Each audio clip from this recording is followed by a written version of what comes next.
Hello friends, जय जगन्नाथ। ମୁଁ ଆଜି ସକାଳ 6ଟାରେ ଉଠି ଯାଇଥିଲି। ଉଠି ଆଜି ଜିମ୍ ଯାଇପାରିଲି ନାହିଁ। ଆଉ ଦାନ୍ତ ଘଷି ଖାଇ ପିଇ ଆମ ଘରେ ଜଣଙ୍କ ବାର୍ଥଡ଼େ ଥିଲା। ଆଉ ତାଙ୍କ ଘରେ ଗଲୁ ଟିକେ ଡେକୋରେଟ୍ କରିବା ପାଇଁ, ସଜାସଜି କଥା ଗଲୁ। ଯାଇ ଦେଖନ୍ତୁ ସଜାସଜି କରିଥିଲୁ। ଏଠି ଦେଖନ୍ତୁ, ଏଠି ବାର୍ଥଡ଼େ ଗାର୍ଲ ଆଳୁ କାଟୁଥିଲା।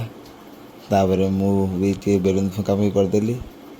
ଟିକେ ବେଲୁନ୍ ଫୁଙ୍କି ଯେହେତୁ ବେଲୁନ୍ ଫୁଙ୍କୁଛି, ତା ଲାଗି ଧୂଳି ଲାଗିଲା, ମୁଁ ଚୁକିଦେଲି। ତାପରେ ଆମର ତ ବେଳ ତ ହେଇଗଲା। ଦୁଇପଟେ ଭିଡ଼ିଓ କରିପାରିଲିନି। ମାନେ ଏପଟେ ବେଳ ଆଜି ଖେଳଟା ପୁରା ବେକାର ହେଇଗଲା। ମେଘ ଉଠେଇଲା, ଝିପଝିପି ମେଘ ହେଲା, ଖେଳିଲେନି। ତାପରେ ମୁଁ ସନ୍ଧ୍ୟା ହେଇଗଲାଣି 5:30। ମୁଁ ଜିତୁ ଚାଲ ମୋତେ ଛାଡ଼ିଦେଇ ସେ ପଡ଼ିଆରେ। ସେ ନେଇଗଲା ପଡ଼ିଆ ଛାଡ଼ିଦେଇ ଆସିତେ। ଦେଖନ୍ତୁ ମେଘ ପରେ ପାଣିକି ମିଠି ଆଜି ରାସ୍ତାର ମେଘ ପରେ ଭିଉ ଦେଖନ୍ତୁ। ତାପରେ ଟିକେ ସନ୍ଧ୍ୟାବେଳେ ଜିମ୍ ପଳେଇଲି। ଯେହେତୁ ଖେଳ ହେଲାନି, ଟିକେ ଜିମ୍ ପଳେଇଲି। ଜିମ୍ରେ ଟିକେ ଜିମ୍ କରିସାରିଲା ପରେ କ'ଣ କରିବି, ଜିମ୍ ସରିଲା। ଜିମ୍ ପରେ ଟିକେ ଗଲୁ ଆମେ ଶ୍ରୀହରି ସୁପର ମାର୍କେଟ, ଯେଉଁଟା ଆମ ମାର୍କୁଣାରେ ଅଛି, ଜାଣିଥିବେ ପ୍ରଡ଼ୁକ। ସେଇ ସମୟରେ ଯାଇକି ଦେଖନ୍ତୁ ଆମେ ଏଇ ଚକୋଲେଟ୍ ଆଉ ଲସି ଗୋଟେ ପିଇ ଦେଇକି ରାସ୍ତାରେ ଫେରି ଦେଖିଲୁ ପଶ୍ଚିମବଙ୍ଗରେ ଜିତି ଯାଇଛି କିଏ, ବିଜେପି।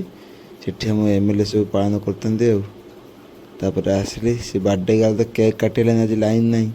କାରଣ କାଟିବା ପଛରେ ଆମେ ପୁରୀ ହେଇଥିଲା, ଆଉ କ୍ଷୀରି ଆଉ ମଟର ଆଳୁ ତରକାରୀ ହେଇଥିଲା। ଦବେଇ ଖାଇଦେଲି। ତାପରେ ମୁଁ ଖାଇସାରିଲା ପରେ ଆହୁରି ବେଶ୍ ବସି ଖାଉଥିଲେ ସବୁ।